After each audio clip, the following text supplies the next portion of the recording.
صدري واحلل عقدة من لساني يفقهوا قولي. سبحانك لا علم لنا إلا ما علمتنا إنك أنت العليم الحكيم.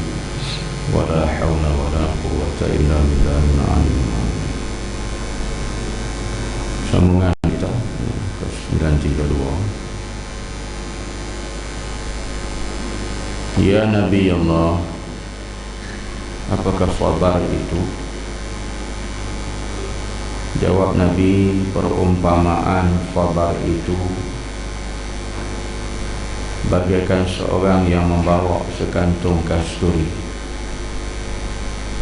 dan ia di tengah-tengah sekumpulan manusia. Semua orang-orang itu ingin mendapat bau daripadanya. Sambungan kita pagi semalamnya. Jadi ditanya, apakah sabar itu ya Rasulullah? Sabar ini Nabi kata seumpama seseorang membawa sekantung, satu uncang kasturi, dan duduk di tengah-tengah sekumpulan manusia. Jadi orang semua hendak mendapat bau daripada. Jadi sifat sabar ni, dia merupakan satu daripada sifat yang mahmudah.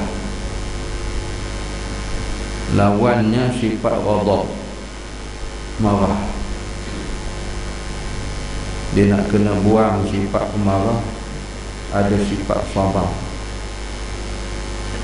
Dan buang sifat marah ni bukan buang berhabis. Dia tak boleh habiskan fikir tu, sebab bagikan juga dalam bentuk ada cara ni. Sebab kalau kita marah, ikut dalam disyarah, dalam saya merujuk kepada satu kitab penulisan arwah Datuk Sahibul Samah Mufti Brunei, Datuk Tuan Haji Muhammad Zain. Dalam satu kitab yang bertajuk Zainul Insan, yang ambil sempurna nama dia lah, Muhammad Zain, dia namakan kitab Zainul Insan. Dia kata sifat ghadab, sifat marah ni kena ada dalam diri manusia juga. Sebab apa? Bila musuh Islam menghina, mencerca, menyerang Islam, maka kita kena marah. Marah dengan sebab membela agama Allah. Itu kena ada sifat marah. Tapi kalau tak ada sifat marah, orang cerca Islam, orang hina Islam, kita duduk selamba gitu, mana boleh. Nah, jadi kena ada sifat marah dia. Yang marah yang tak dituntut, marah yang melampau-lampau. Sebab apa? Bila manusia ni, kita marah berlebihi dan melampau, dia jadi orang tu tak dipanggil tak siuman. Tak betul. Sebab apa? Bila tindakan marah ni, dalam keadaan marah yang teramat marah, tindakan dia bukan tindakan yang betul lah.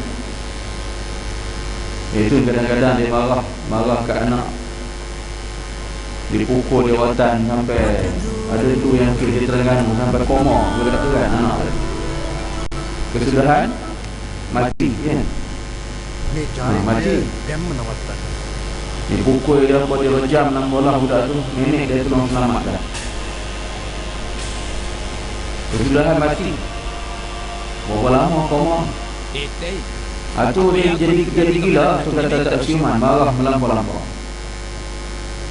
Jadi marah tu ada batasnya, jangan kita melebihi. Sebab tu diutarakan pandangan oleh Syekh Abdullah Nasir Ulwan dalam kitab Tarbiyah Al-Walad fil Islam yang jilid yang pertama. Berpandukan kepada hadis Nabi,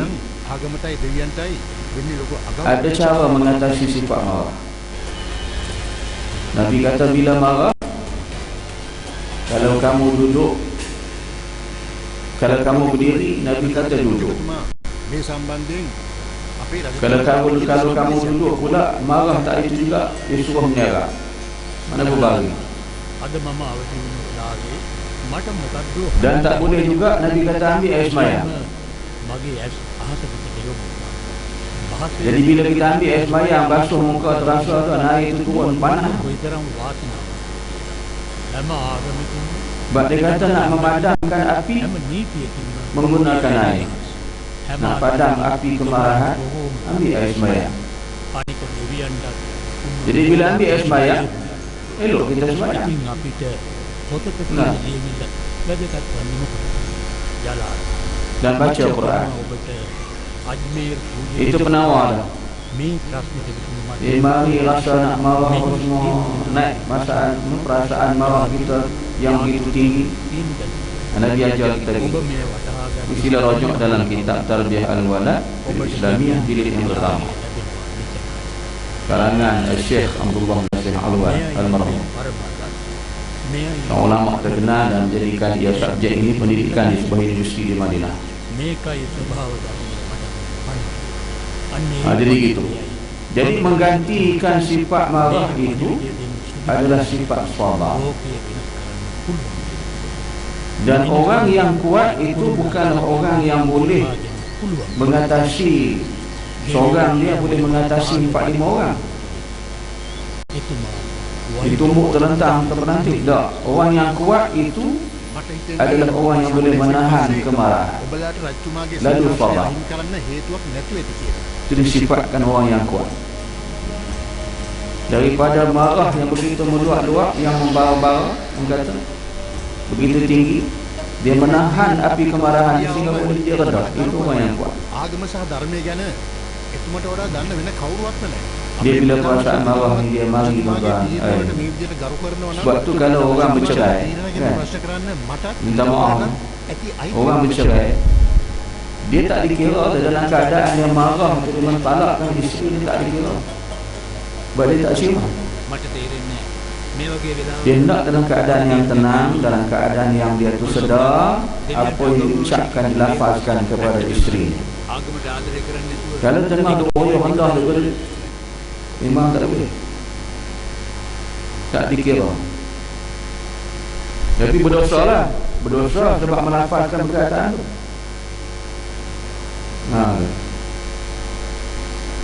Bergaduh dengan laki bini, perempuan yang hendak baling kayuk, baling kuali, baling baju kan. Lepas tu cerai dengan kau dengan tak boleh.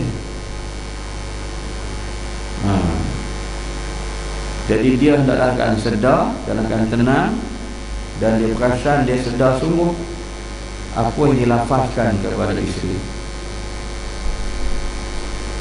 Itu syarat-syarat kita kena rujuk balik dalam bab penceraian kan. Jadi sebab tu kita disuruh sabar. Jadi sifat sabar ini merupakan as-sabru minal iman. Sabar itu merupakan separuh daripada iman, istana iman. Jadi orang yang boleh tahan kesabaran orang yang mulia. Tapi itulah, sabar-sabar pun ada batasnya. Sampailah dihina, dicerca-nya hina Islam dan sebagainya, maka ini tak boleh. Sebab Nabi ketika sujud, Abu Lahab, Abu Jahal dengan pengikut-pengikutnya bercabar di kalangan pengikut. Siapa berani itu? Muhammad tengah sujud, pergi ambil najis-najis dan darah kambing kita potong kemarin itu, campak di belakang dia. Jadi kawan-kawan dia nak tunjukkan dia berani kepada ketua dia, mencabar, dia pergi ambil sungguh, dicampak atas belakang Nabi ketika sujud. Maka Fatimah ni anak Rasulullah keluar tolong bersihkan semua. Dengan menangis melihat ayah diperlakukan itu. Selesai Nabi dibersih, Nabi bangkit, Nabi selesai sembahyang, Nabi menadah tangan, Nabi doa seorang demi seorang. Nabi sebut nama-nama sibulan-sibulan itu, diturunkan oleh Allah menjadikan mereka ini dimatikan mereka, maka matilah mereka sungguh, terbunuh seorang demi seorang dalam peperangan. Hari tuan-tuan, marah ada batasnya, sabar pun ada batasnya. Jadi sebab itu kita memiliki sifat sabar ni satu daripada keuntungan dan mendapat kebaikan dunia dan juga di akhirat. Dan orang yang bersabar ini, dia mempunyai pertimbangan akal yang panjang. Bila kita marah ni, akal suntuk, orang panggil akal pendek, maka dia tidak ada pertimbangan. Bila tak ada pertimbangan, tindak tanduk yang dilakukan akan mendatang kerugian, tidak mendatang keuntungan. Kalau harta benda dia musnah, orang tengah marah kan, marah jadi baling sana baling. Lepas tu bila dia sedar daripada sifat marah dia, normal balik, dia cari pula, pergi cari benda hak dia baling tadi. Dah baling pergi cari bawah. Ada kata sifat orang marah, jadi bodoh. Bodoh dengan diri sendiri. Marah tak tentu hal. Marah berjalan masuk rumah, terantuk kat palang pintu, dah lah sakit tu. Sepatutnya bila kita kena tu, apa yang diajar kepada kita dalam Al-Quran, Allah kata allazina idza asabatuhum musibah qalu inna lillahi wa inna ilaihi raji'un. Apa musibah kena pun kita kena sabar, kena tarjih balik kepada Allah. Inna lillahi wa inna ilaihi raji'un. Tu Allah mengajar kita. Dah terantuk pintu, kepala pintu tu, kepala sakit, diketuk pula dengan tangan dia, marah kat pintu tu. Buat apa? Ini kerja bodoh. Kepala sakit, tangan pun sakit, 2 kali sakit.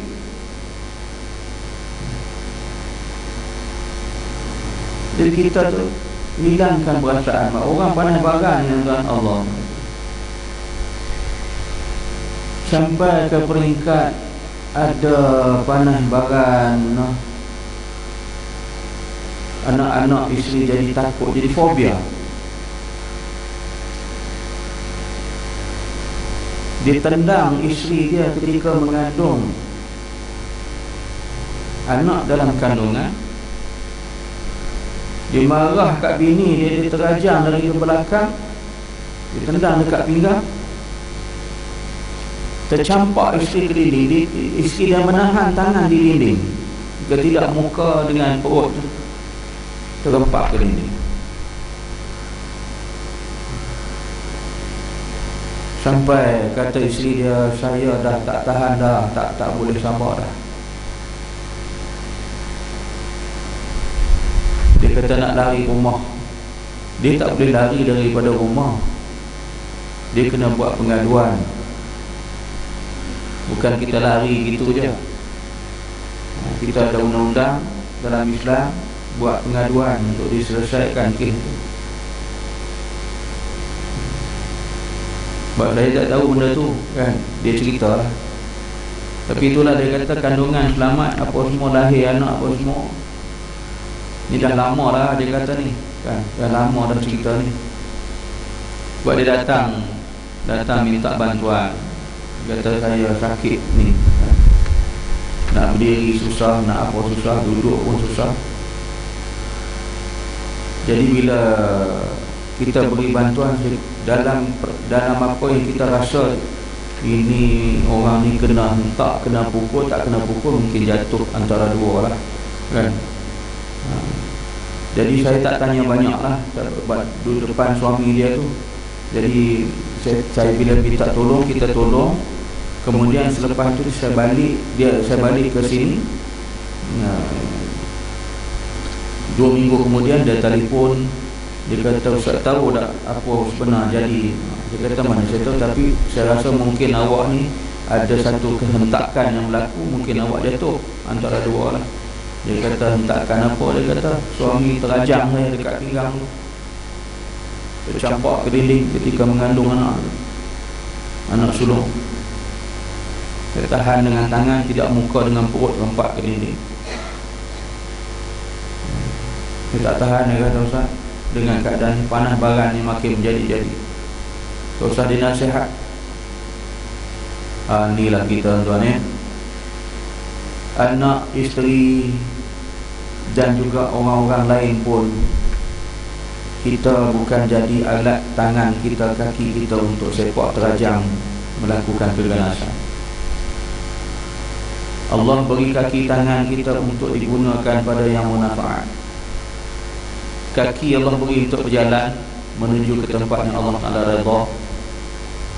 Kaki Tuhan beri dijalankan atas muka bumi untuk mendapat manfaat bidang pekerjaan, mencari nafkah hidup. Tangan yang Allah Ta'ala beri juga untuk menentang musuh-musuh Allah. Tangan yang Allah beri juga untuk kita guna dimanfaatkan dalam bidang-bidang pekerjaan kita, mencari nafkah hidup. Dan tangan juga untuk kita manfaatkan melakukan perkara-perkara yang berkebajikan. Sama dengan kaki. Seluruh panca indera digunakan untuk yang berkebajikan, yang bermanfaat, bukan buat kerja macam tu. Nak sepak terajang tumbuk anak bini ni boleh tumbuk lah, ya Allah, tuan-tuan.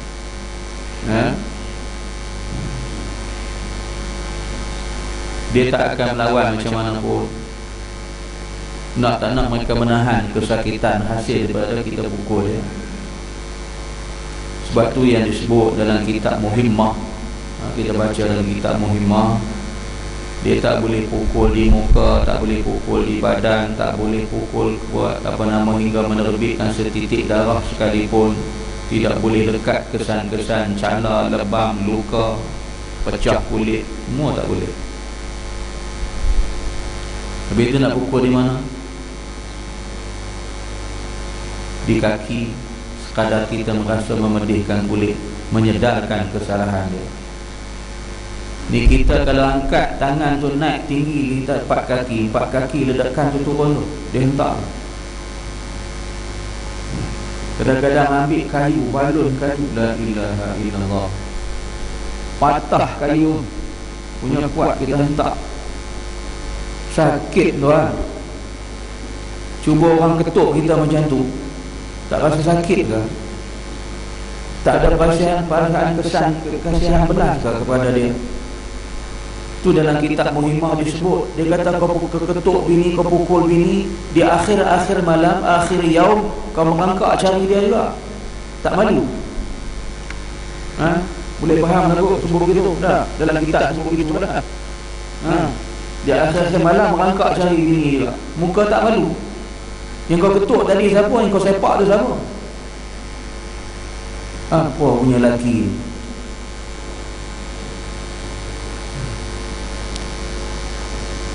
Buat rangai, jangan dibuat gitu dah. Kesian kat dia nanya. Cakap elok-elok tak boleh ke? Kita nak mendidik, nak mengajar, berilah pengajaran. Sebab itu selepas kewafatan baginda Rasulullah sallallahu alaihi wasallam, dijadikan isteri-isteri Nabi pakar rajak, ummahatul mukminin.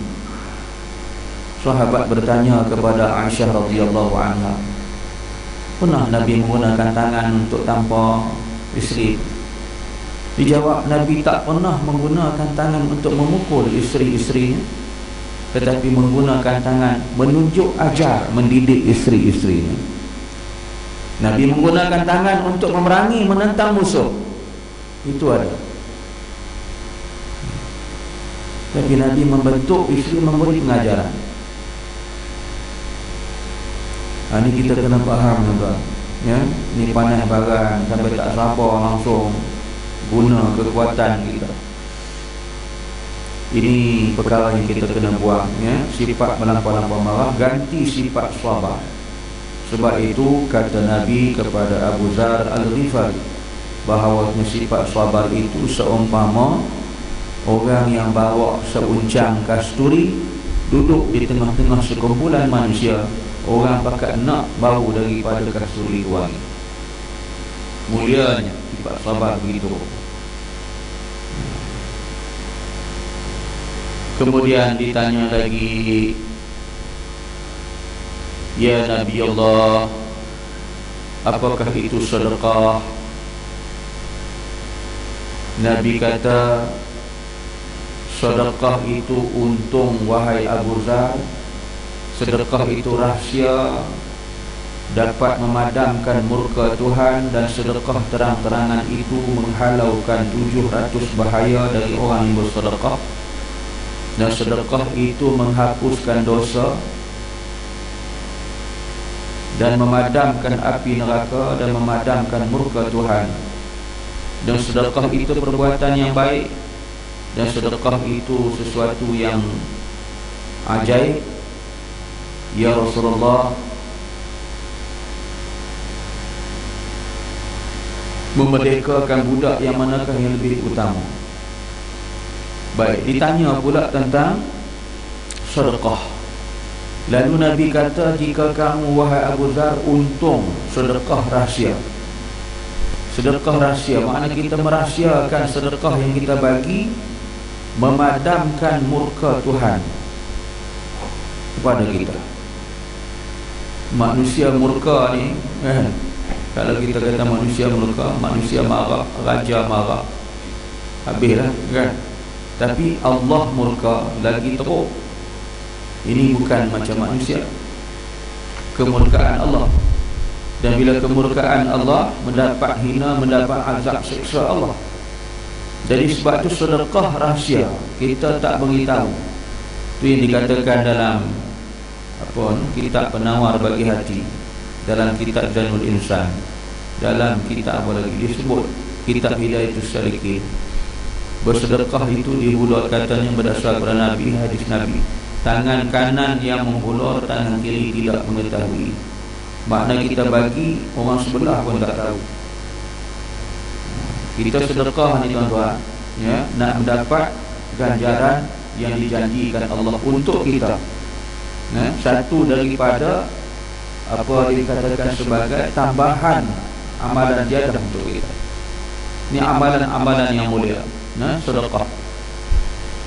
Ini sedekah yang sunat. Ada harta, ada duit, ada pemakanan, apa kita sedekah bagi. Ya. Maka sedekah ini rahsia. Bila kita tak beritahu ke orang. Kalau pergi cerita ke orang, yang tu bukan sedekah, yang tu menunjuk-nunjuk. Nah, bagi orang kata kita ni dermawan, orang yang rajin bersedekah, apa lagi tu ini. Nak sedekah ke orang, panggil wartawan, buat liputan akhbar, sidang akhbar, tak payahlah. Nak bagi sedekah, bagi je lah. Ni dia cerita ke orang tu buat apa? Itu hak kita dengan Allah, rahsia. Bila kita rahsia, kata Nabi, Allah padamkan kemurkaan Tuhan kepada kita. Hak mana yang kita buat salah silap, yang tu boleh cover, Allah memberi kemaafan kepada kita. Ini untung sedekah. Dan orang saja yang rajin bersedekah ni juga melepaskan siksa kubur. Satu amalan yang mulia ni, kita rajin bersedekah, terpelihara daripada azab kubur. Buka balik jilid yang pertama, ada cerita dalam kitab ni kan. Jilid yang pertama menceritakan bab siksa kubur. Nak melepaskan amalan yang boleh melepas siksa kubur, bersedekah.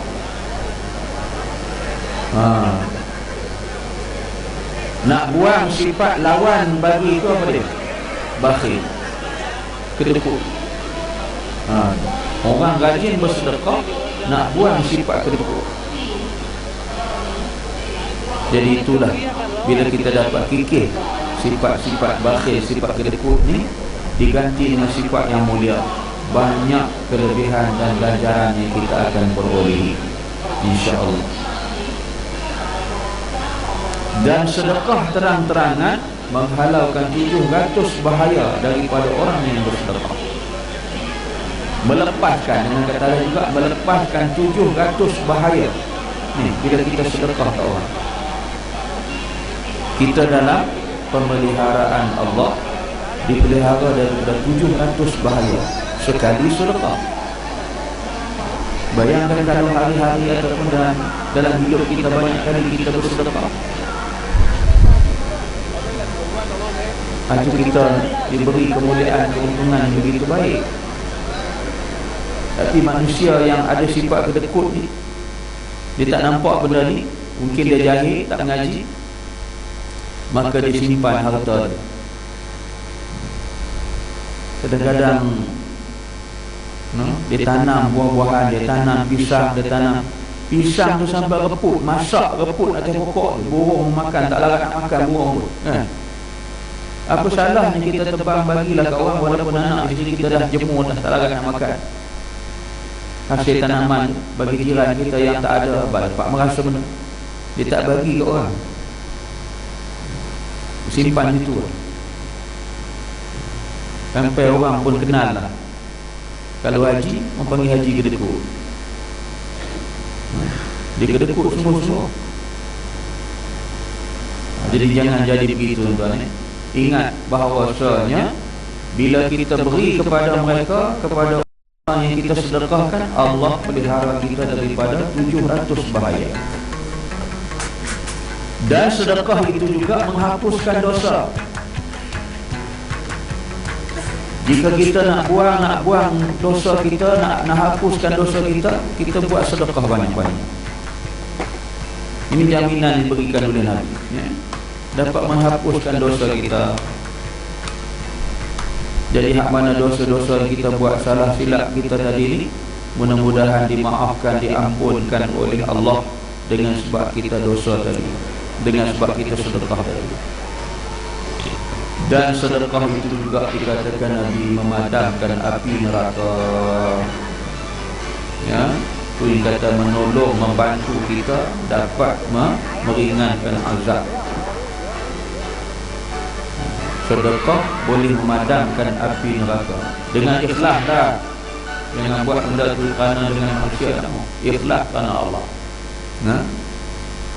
Dan tidak disebut berapa jumlah nilainya. Nabi tak kata kau bagi banyak ni, dah ikut berapa yang kita boleh, apa yang kita boleh, banyak mana pun sedekah boleh memadamkan api neraka Allah.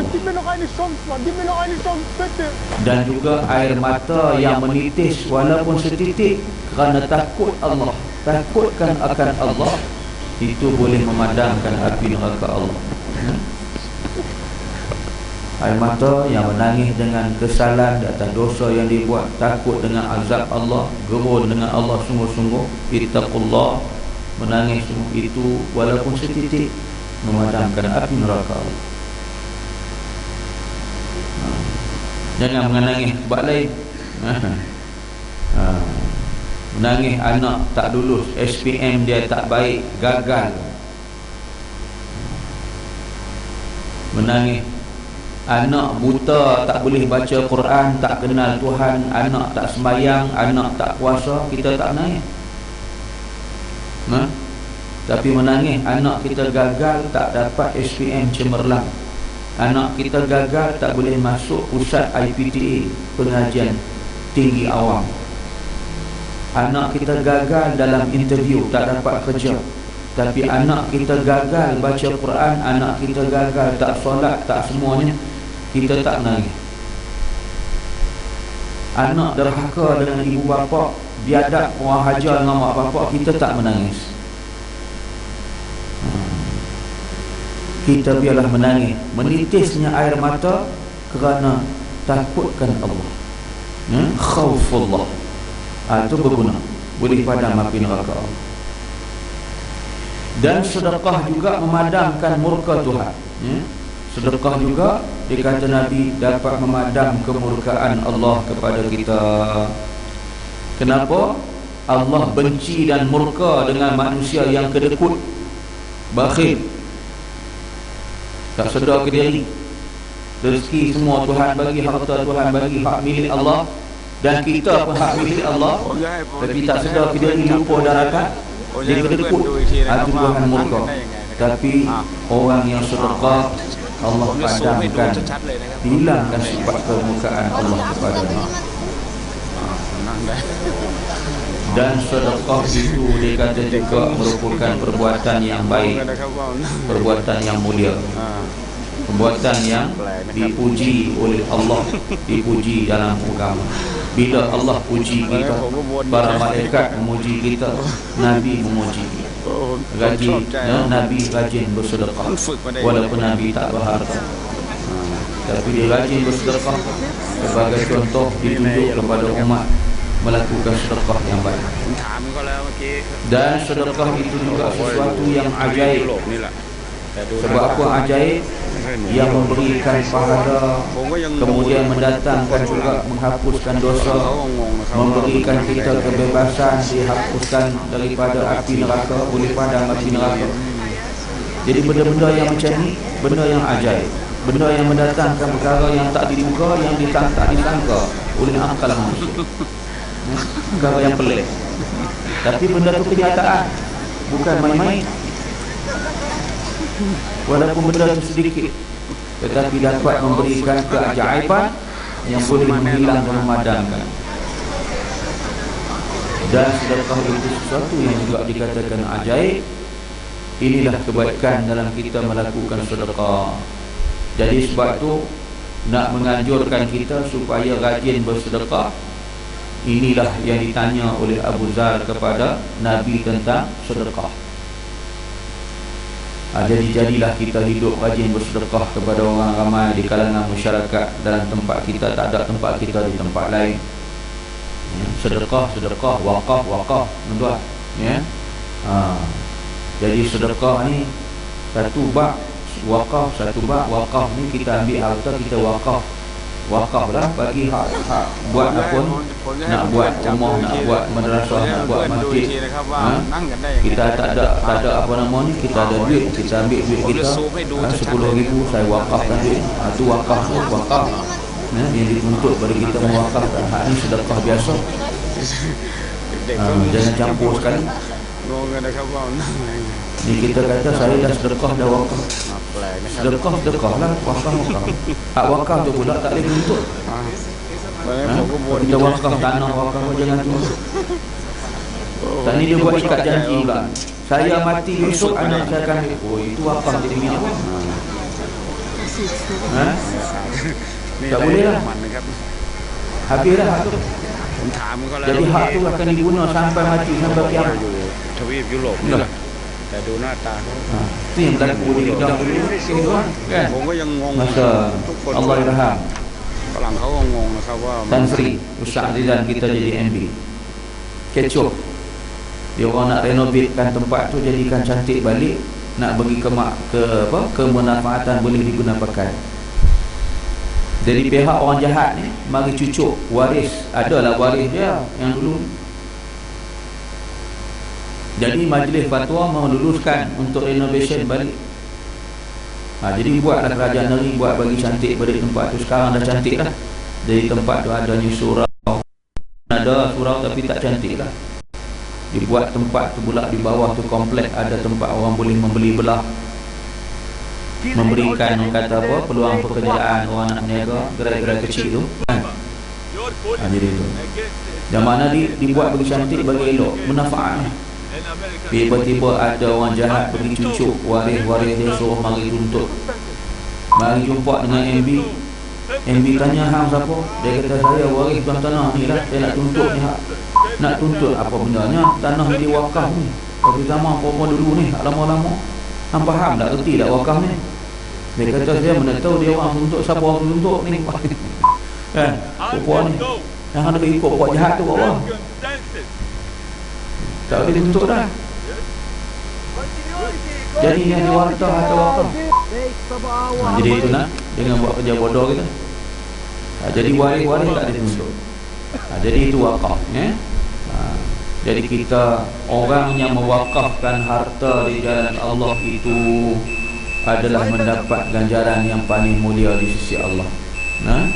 Selagi mana harta tersebut diguna pakai, lagi itulah dia mendapat ganjaran pahala daripada Allah Subhanahu wa taala.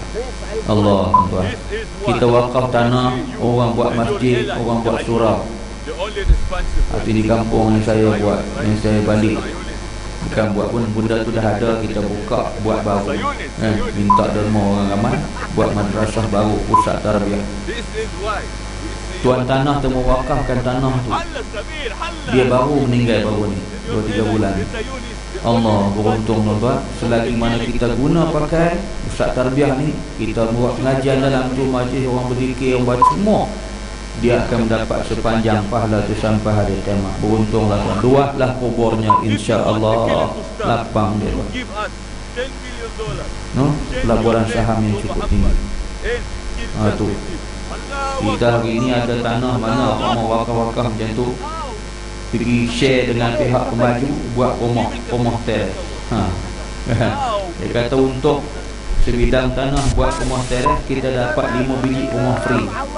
Engkau tak fikir ke kamu dapat 5 biji rumah free, yang pemaju tu dapat keseluruhan tanah tu, engkau bangga dengan 5 biji tu? Siapa lebih kaya, lebih untung daripada kita dengan dia? Kalau kita wakaf untuk Allah sepanjang masa sampai hari kiamat, Allah beri ganjaran. Kita istimewa tuan-tuan. Tetamu Allah dibangkit besok istimewa. Ini orang yang diwakafkan harta jalan Allah. Jadi itu nak sedekah, wakaf adalah tuntutan yang Allah Ta'ala tuntut kepada kita. Jadi barang siapa yang buat itu mendapat ganjaran istimewa. Itulah pertanyaan Abu Zar. Rasulullah menjawab, mudah-mudahan jadi pengajaran dan mendapat ilmu kepada kita insya-Allah. Wallahu a'lam. Jadi sekadar itu kita sambung.